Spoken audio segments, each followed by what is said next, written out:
Hi, it's Paul Slatkus. I'm just going to put my head in there. Hello. I'm very excited. I'm speaking to two good friends, David Turk and Dylan Maxter. Max Turk? Max Turk. Max Turk. Okay. Well, Max is my middle name, but I never use it for anything really. Is that right? Yeah. All right. Well, a lot of people don't use the middle. You have a middle name, David? Robert. Robert. Okay. Now we got to the bottom. That was a great interview. So we're going to talk about Peru.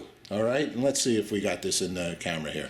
All right. That's good. Why are we going to talk about Peru? Because these two young gentlemen, father and son, right, went to Peru on a fathering forum event. Is that correct? To a degree? Yeah, to a degree. It was a trip born out of this idea that we were going to celebrate the fact that Dylan had just graduated college and that I had graduated in my 50s, and so it was born out of that. Okay, and well, let's start off with what actually is the Fathering Forum.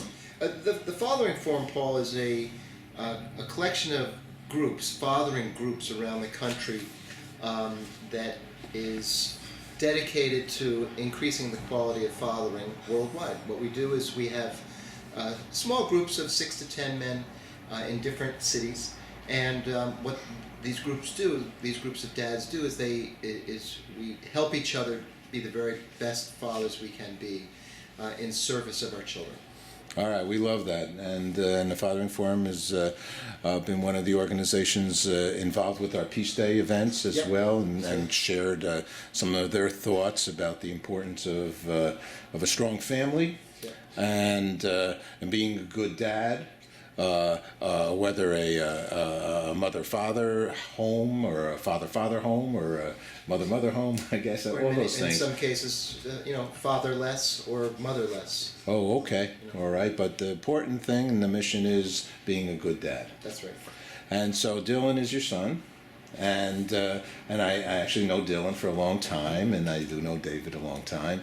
And how are you doing? Doing well. All righty. So you agreed, I guess, to go to Peru with your dad. Why not? It's a free trip. Free trip. Party. So you like your dad? Yeah, I love my dad. Had a great upbringing. Really fortunate to have my parents grow up in the city. Had a lot of great opportunities in terms of education, travel, great social life. Learning a lot from these different experiences that I've had, and overall had a very fortunate upbringing. Well, your dad is one of my favorite friends, and he is because he is a caring man, and he's caring because he also likes you, and your sister, and is dedicated, as well as your mom, Rosemary, to make sure that the responsibility he took by having a child, he meets that. I would say, to put it in all our years of knowing each other. We actually met through a men's group, and the men's group was similar. One is, men's making sure that us as men alone are good, and then two, making sure that we are good dads and good fathers. So let's go right to this Peruvian expedition experience.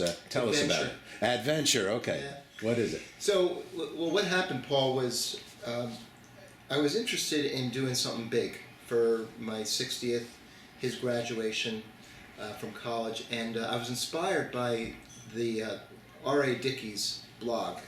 Dickey was a pitcher for the Mets about 3 or 4 years ago, and he climbed Kilimanjaro in service of a cause that he was dedicated to, and while he was climbing Kilimanjaro, he blogged for the New York Times for roughly 6 or 7 days, and it was just a fascinating, amazing read. It was great, and I said, I'm going to do that, and I'm going to do it for him. I'm going to do it for me. I'm going to do it for us, and I'm going to do it to benefit the Fathering Forum. Kilimanjaro morphed into hiking the Inca Trail. The Inca Trail is the ancient path that the Incans walked some 800 or 900 years ago in Peru, in the Sacred Valley of Peru.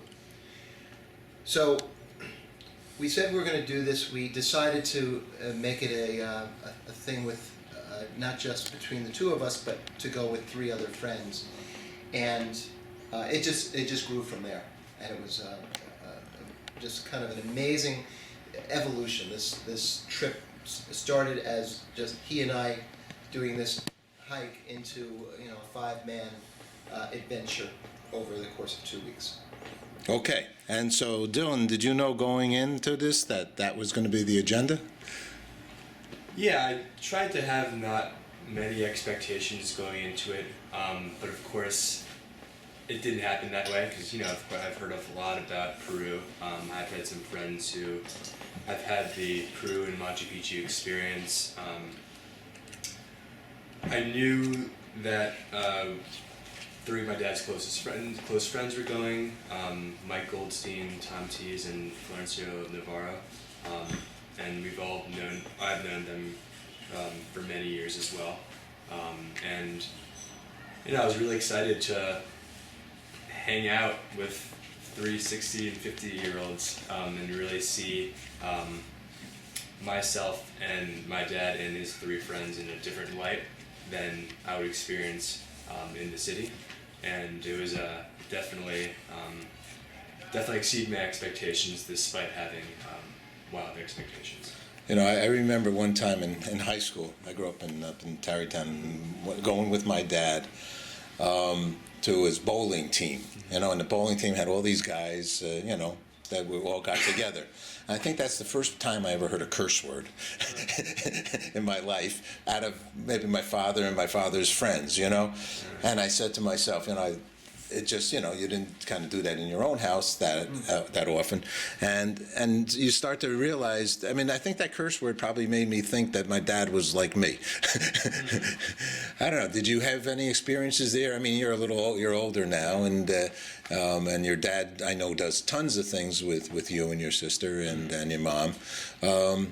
Did you learn anything new about your relationship? Yeah. When you're at home, there's a much different relationship because you have a mother around, first off, and you have a sister around, and the concentration of, emotions and conversations are about work, school, your social life, but when you're going to another country, you kind of leave all that here, and it's a nice monkey off your back, per se.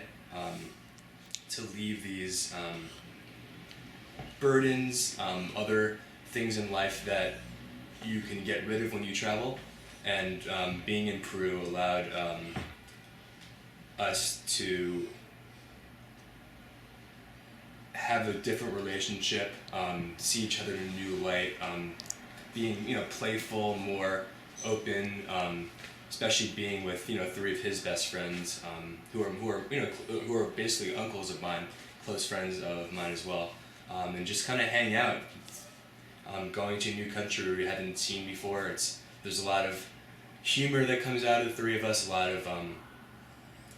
taking risks that you wouldn't take in New York, kind of like the screw it expectation, just let's do it.